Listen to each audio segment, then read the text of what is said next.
Bradford শহরের blessings Talukdar Kings cricket ক্লাবের উদ্যোগে অনুষ্ঠিত হয় ব্লেসিংস 100 সিরিজের ট্রফি উন্মোচন অনুষ্ঠান। বিস্তারিত থাকছে নূরে আলম রব্বানীর রিপোর্টে। ব্র্যাডফোর্ডে অনুষ্ঠিত হয়ে গেল ব্লেসিংস তালুকদার কিংস ক্রিকেট ক্লাবের তত্ত্বাবধানে ব্লেসিংস 100 সিরিজ কাপের জাঁকজমকপূর্ণ ট্রফি উন্মোচন অনুষ্ঠান। শহরের স্থানীয় একটি কমিউনিটি হলে আয়োজিত এই অনুষ্ঠানে বিভিন্ন শহর থেকে আগত বিপুল সংখ্যক ক্রিকেট প্রেমী ও কমিউনিটির বিশিষ্ট ব্যক্তিরা উপস্থিত ছিলেন। শাহ শাহেদের সঞ্চালনায় প্রাণবন্ত এই অনুষ্ঠানে অংশ নেন টুর্নামেন্টে অংশগ্রহণকারী 8টি দলের খেলোয়াড় ও ক্যাপ্টেনরা। আগামী 8ই জুন থেকে শুরু হতে যাচ্ছে এই বহুল প্রতীক্ষিত ক্রিকেট টুর্নামেন্ট, যার ফাইনাল খেলা অনুষ্ঠিত হবে আগামী 28 জুলাই 2026।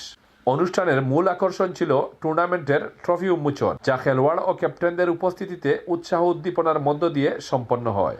এ সময় আয়োজকরা টুর্নামেন্টের নিয়মকানুন, শৃঙ্খলা ও আচরণবিধি বিস্তারিতভাবে তুলে ধরেন, যাতে পুরো প্রতিযোগিতা সুন্দর ও সুশৃঙ্খলভাবে সম্পন্ন হয়।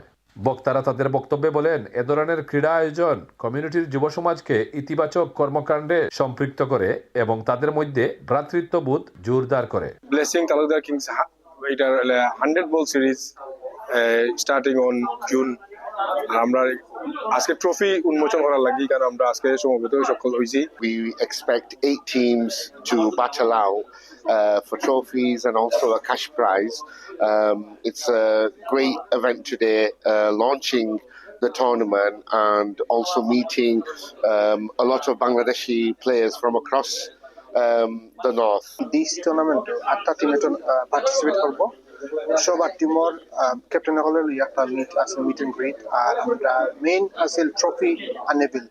আমরা ট্রফিটা আনেবিল করা হয়েছে, অত্যন্ত সুন্দর করে আমরা অনুষ্ঠানটা শেষ হয়েছে। আয়োজকরা আরো জানান, এই টুর্নামেন্ট সফলভাবে সম্পন্ন করতে কমিউনিটির সর্বস্তরের জনসাধারণের সহযোগিতা প্রয়োজন।